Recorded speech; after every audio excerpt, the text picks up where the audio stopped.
নমস্কার। আরজিকরের ঘটনাতে তথ্য প্রমাণ লোপাট করার জন্য পশ্চিমবঙ্গের পুলিশ মন্ত্রী মমতা বন্দ্যোপাধ্যায়ের কথা মতো পুলিশ কাজ করেছে, এই অভিযোগটা প্রথম থেকেই সামনে এসেছে। অন্যদিকে যখন সম্প্রতি আরজিকরের ঘটনাতে তথ্য প্রমাণ লোপাট করার জন্য সন্দীপ ঘোষের পাশাপাশি টালা থানার প্রাক্তন ওসি অভিজিৎ মণ্ডলকে গ্রেপ্তার করে সিবিআই, তখন পুলিশ মহলের একটা অংশ দাবি করে তারা এই ঘটনা নিয়ে প্রতিবাদ করবে। এখান থেকে মনে করা হয়েছিল হয়তো তাহলে পুলিশের মেরুদণ্ড সোজা হচ্ছে। যেভাবে রাজ্য তৃণমূল কংগ্রেস সরকার এবং পুলিশ মন্ত্রী মমতা বন্দ্যোপাধ্যায় পুলিশ মহলকে বিপাকে ফেলেছে, হয়তো সেখান থেকে বেরিয়ে এসে পাল্টা পুলিশরা রাজ্য তৃণমূল কংগ্রেস সরকারের বিরুদ্ধে আন্দোলন গড়ে তুলবে।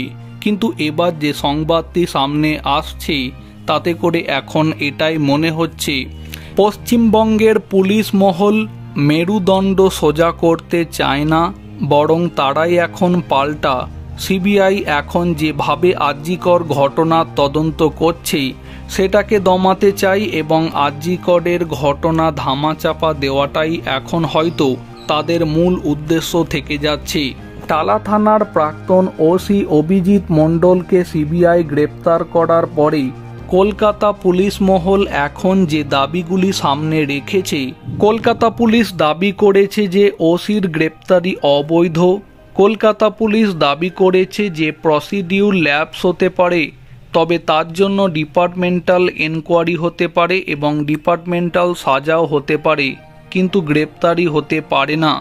কলকাতা পুলিশ দাবি করেছে যে সিবিআই কোনো আইনি অর্ডার না মেনে গ্রেপ্তার করেছে ওসিকে।